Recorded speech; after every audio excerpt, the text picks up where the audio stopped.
Hello， 大家好，我是小北。前两天我看了一场分解蓝鳍金枪鱼的直播，看得我是心痒痒。我觉得解鱼的过程还是挺解压的。我之前就很喜欢看日料解鱼的视频，什么小智师傅啊、金子啊他们的视频，所以我就买了一条三文鱼。我本来是想买一条金枪鱼回来解的，但是看来看去，觉得还是有一点点小贵的。大家如果想看金枪鱼的话，就给这条视频点个赞吧。这条视频点赞如果能过3万的话，那我就买一条金枪鱼回来解。当然蓝鳍金枪鱼大家就不要想了，把我卖了也买不起。不过今天这条三文鱼也不是普通的三文鱼，而是号称三文鱼中的劳斯莱斯——新西兰帝王龟。三文鱼呢其实也分很多种，大家平时吃的一般是大西洋龟，整条大西洋龟一般11、2斤，500多块钱一条。但是这种新西兰帝王龟它体型偏小，整条的重量也不过10斤，这么一条860块钱，也就是说按单斤的价格来算，它的价格几乎是大西洋龟的2倍。那今天这一期视频就带大家看一下三文鱼中的王者和普通的三文鱼到底有多大的区别。新西兰帝王龟鱼身偏扁，它的尾部也是又短又肥，也就是说它比大西洋龟要胖。判断三文鱼是否新鲜，可以按它的鱼肉，如果三文鱼不新鲜的话，它的肉一按就会凹下去，不会弹回来。如果它的鱼肉比较有弹性的话，就说明它还是比较新鲜的。也可以看它的眼睛清澈透明，也说明它比较新鲜。这个鱼鳞我就不去了，一会儿直接带皮切掉。先把它的头给切下来，从它的嘎吱窝下刀。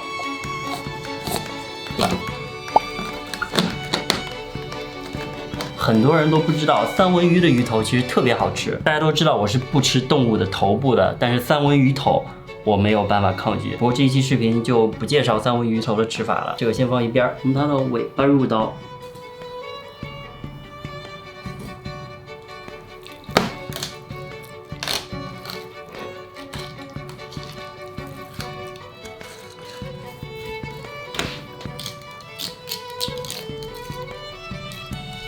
这个第一次解确实切的有点烂，一是我刀工不行，二是这个刀也不行，太钝了，我也只能这样了，我已经尽力了。三文鱼切开之后，这个位置有一排鱼骨，要给它拔出来。最底下带鳍的这一条虽然是边角料，但是非常肥，这个是轮不到我舍友吃的，回头我要自己把它吃掉。这是肚子上的刺，可以拿来烤着吃。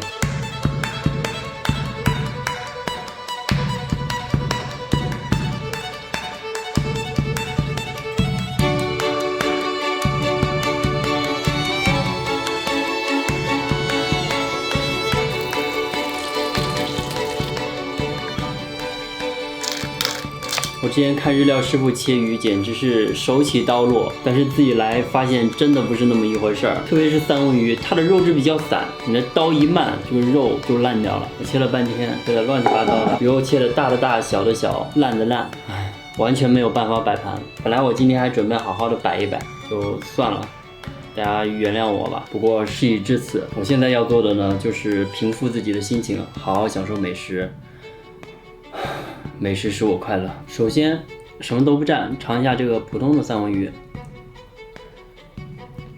三文鱼不蘸芥末酱油，有点难吃。新西兰帝王龟。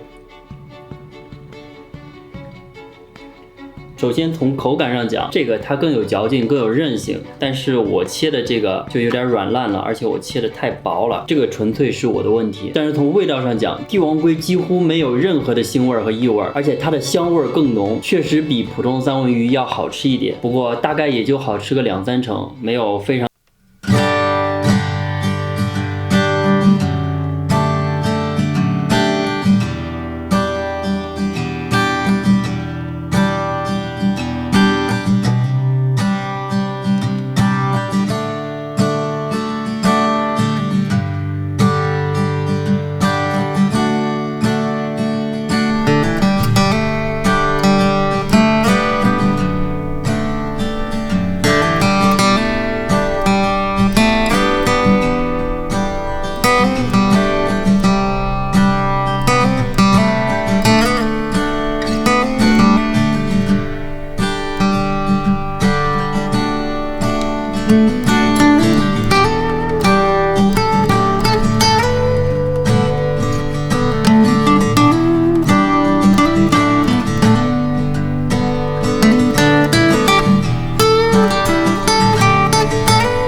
切的太烂了，寿司都做不成，就直接把它做成盖饭吧。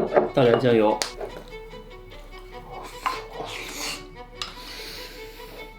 好香哦！这个没吃过的，推荐大家试一下。米饭和三文鱼一起填满你嘴巴的感觉，非常爽。